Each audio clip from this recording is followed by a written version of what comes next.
Salut les amis! Bonjour Paris! Kamusta nag-Pinas? Nakabiyahe ka na ba? Tinanong ka talaga to no?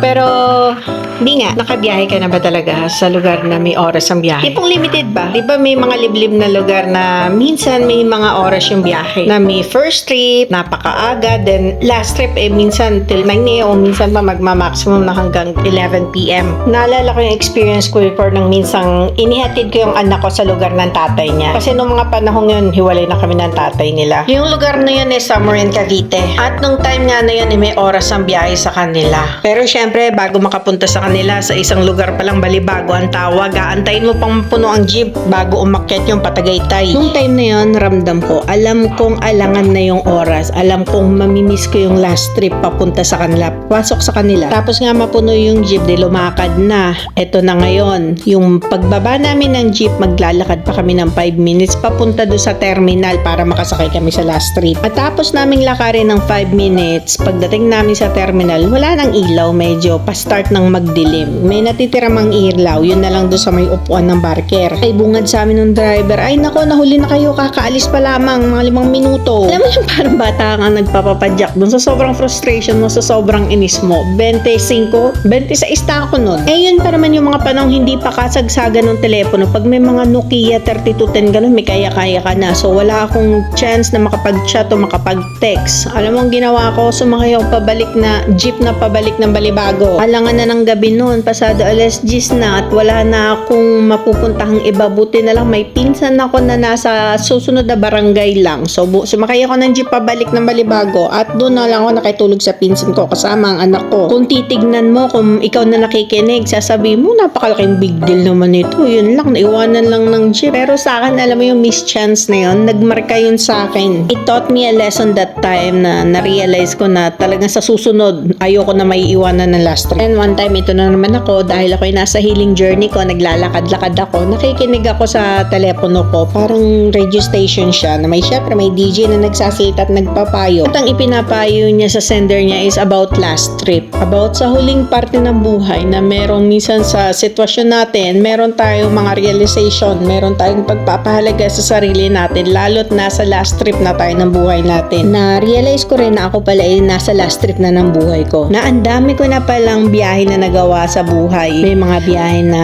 patumpik-tumpik ako dahil alam ko may madami pang biyahe na kasunod. May mga biyahe ding naging paniksik ako para mapuno ang jeep na naghahabol ng kota. May biyahe nga na naiwanan ako, literal. Biyahe to ha, eroplano.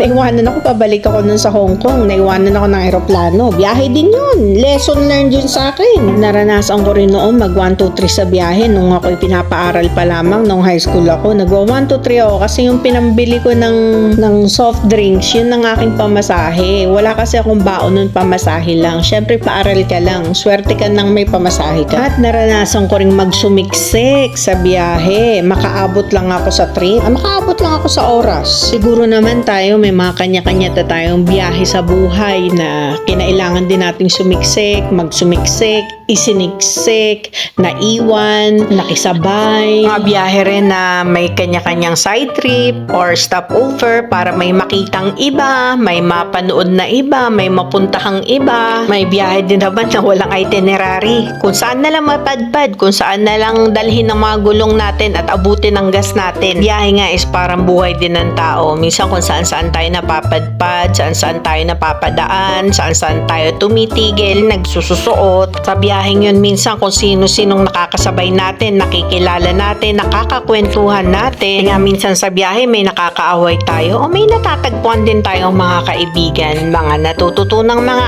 aral at mga nalalamang kwento. Iba't ibang alaala, iba't ibang tanawin, memories, iba't ibang lugar ang napupuntahan natin sa biyahe natin. Minsan sa sobrang pagod natin habang nasa biyahe tayo, nakakatulog tayo at lumalampas o di kaya nagkakamali tayo ng jeep o ng biyaheng nasasakyan. Minsan pag sinasama, ayaw man natin, may mga aberya tayong nai-encounter at ang pinakamasakit doon kapag ka na-aksidente pa. Yung mga aberya at aksidente, minsan hindi tayo ang may gawa kundi yung mga kasama natin sa daan o nakasalubong ng biyahe natin. Hindi rin naman natin may aalis na minsan may pagkukulang rin talaga tayo kaya tayo nagkakamali sa biyahe. At ano pa man ang makaharap natin sa biyahe natin, meron tayong pagkakataong bumaba, pumili ng panibagong sasakyan, huwag nang humabol at ipagsiksikan ng sarili, at may mga aral talaga tayong matututunan sa biyahe natin. Kailangan talaga natin minsan maging mapagmatsyag at magkaroon ng malinaw na desisyon, lalo na kung naliligaw na tayo at alam nating mahuhuli tayo. Sabi nga nung nabasa ko, kapag napasakay ka sa maling ruta ng train, sa susunod na station dapat bumaba ka na agad para hindi na mas mahaba pa yung maging aberyang magagawa sa'yo. Pero ngayon, sabi ko sa sarili ko, I will be the last. Sa napakalagang parte ng biyahe. Kung noon gusto ko ako yung una, now I will be the trip na hahabulin, na pahahalagahan dahil wala nang kasunod ko. Makakapag-extend man ako ng konti, yun na dahil alam ko na ako na yung natira at wala nang iba pa. Merong konting palugit pero alam ko ako yung pinakamahalaga dahil ako yung huling sasakyan mo, ako yung huling makakasama mo at magdadala sa'yo sa final destination mo. Paano ba yan? Hanggang dito na lang muna. A bientôt, merci. À la prochaine. Salamat.